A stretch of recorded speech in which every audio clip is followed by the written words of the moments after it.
Telegraph is 162 years old. If you don't adhere to the principles of quality, you can lose that reputation in 162 seconds. And so that is front and centre of everything we do.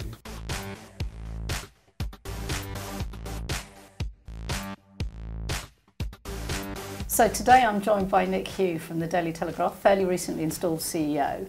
I want to talk to you about how the digital revolution is changing the media and journalism. It's changing every sector, but arguably has changed yours more than most. Indeed. What are the big changes that have happened that have changed journalism, and what's going to be ahead? So I think if you look back at the last 10 years, I mean, you're right that media's been one of the industries that is the most disruptive, but print in particular was the first to be disrupted. You can argue that upcoming is the disruption on TV, if there's only just started and more will come. But certainly from the former print side of the world, it's been very significant. If you go back to the good old days, you basically had to think about how do you produce a newspaper. And so you had one deadline, and that was to get a paper, what they call off stone, onto trucks, into newsagents and into people's homes. So you had a very clear deadline, but that also means that you have a lot of time to be able to prepare. Fast forward then 10, 15 years to today, and you have an expectation that as soon as news breaks, it's straight out there in a text-based form, which today obviously is digital. And that means that that actually changes a lot of the processes in the newsrooms and your ability, but on the positive side, your ability to be able to update, modify as you go is excellent.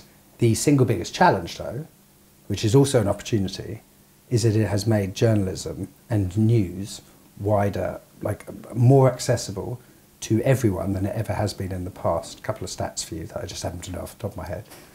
On average, people spend 1 hour, 49 minutes interacting with digital news content every day. Every day? So that shows you like how much interest there is in the news in the broader sense of the world. And digital media consumption is up 20% year on year. So that shows you that the access challenge obviously is anyone can be a content provider. I'm deliberately not saying journalist. Anyone can be a provider of content. And that accessibility creates some challenges for the authenticity and verified nature of news.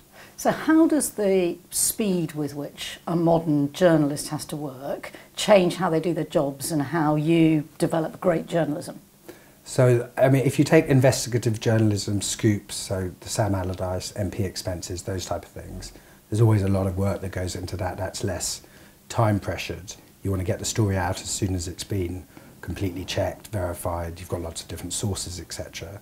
It's in terms of immediate news. Reactive whether news. It is terrorism, whether it is anything on Brexit. That type of immediacy means that you have to have people that are very comfortable with being able to publish within seconds, and any edits and stuff are basically done in real time. So the whole world can do that, as you've just said. Correct. How do you curate and ensure honesty, consistency, if you've got to publish in seconds? So for us, and for some of our equivalent that we would have called in the old days newspapers, today we would call news brands, we're obviously regulated, but we also have, so the Telegraph is 162 years old. If you don't adhere to the principles of quality, you can lose that reputation in 162 seconds. And so that is front and centre of everything we do. We make sure that it's consumer first, we make sure that it's verified, that it's completely accurate. But how can you do that in seconds? Well, so for investigative journalism, you can do that very clearly. For factual based, you're updating as you go, but you're always playing off the brand. So you won't necessarily, you can write your opinions and publish those opinions straight away. The facts that are known, any other facts that you're investigating, that will come over time. Okay, so it's really hard to regulate millions of people in the way that you're regulated today. Yes.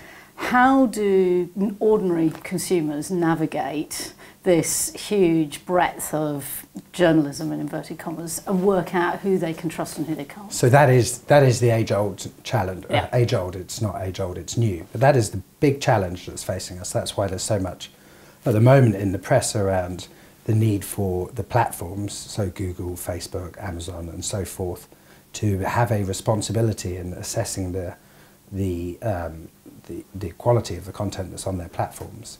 That can be from accuracy of news. We've heard lots and lots about fake news. We've seen the impact of that on various elections. But it can also be around hate inciting content or insightful content around terrorism and so forth. how do you draw the line between censorship and verifying?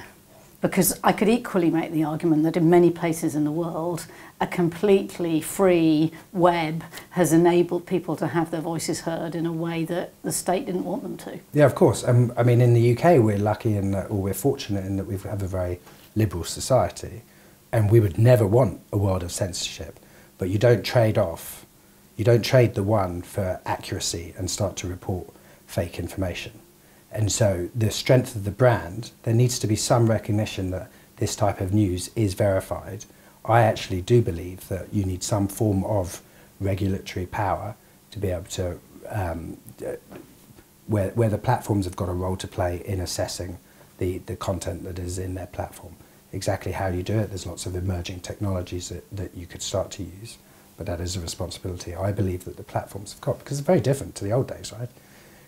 In many ways, it's the newspaper. The newspaper was the dominant channel. Yeah. With the advent of the smartphone, the dominant channel. There's now numerous channels.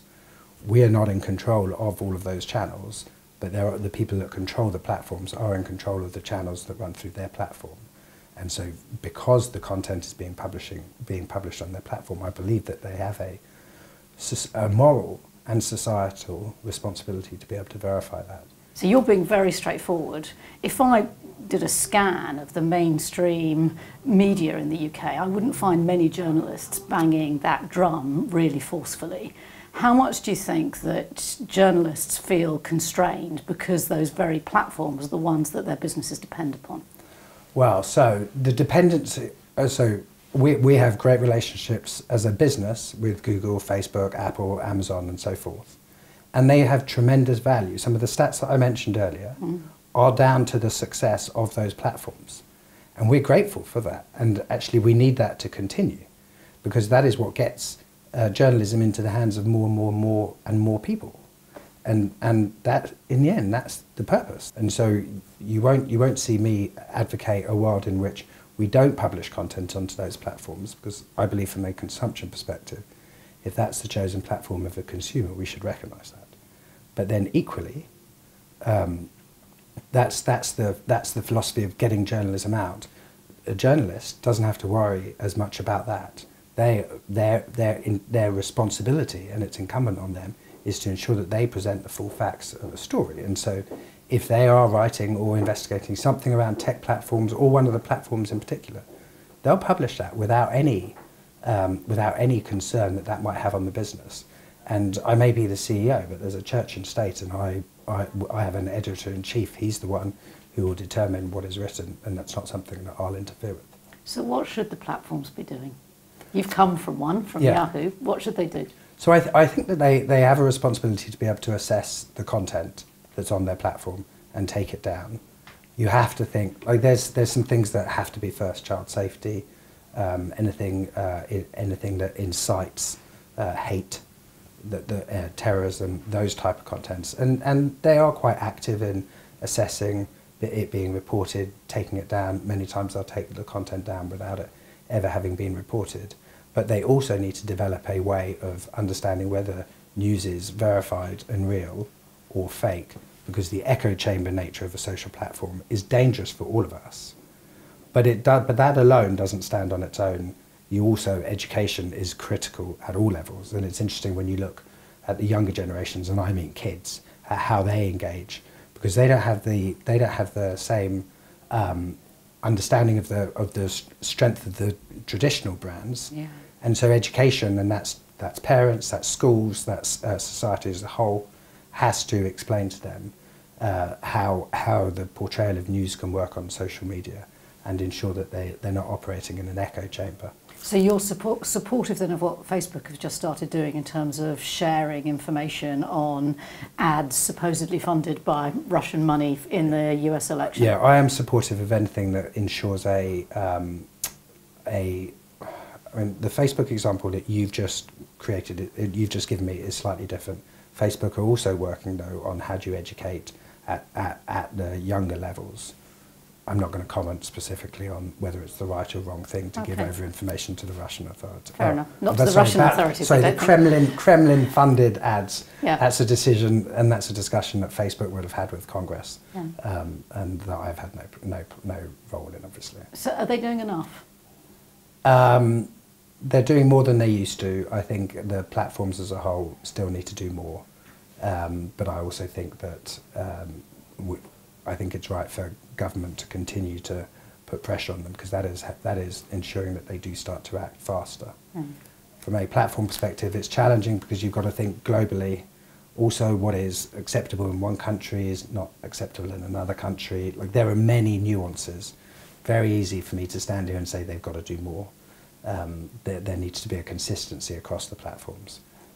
But of course, it's in all of our interests, because that's what ensures a free, liberal and understanding society.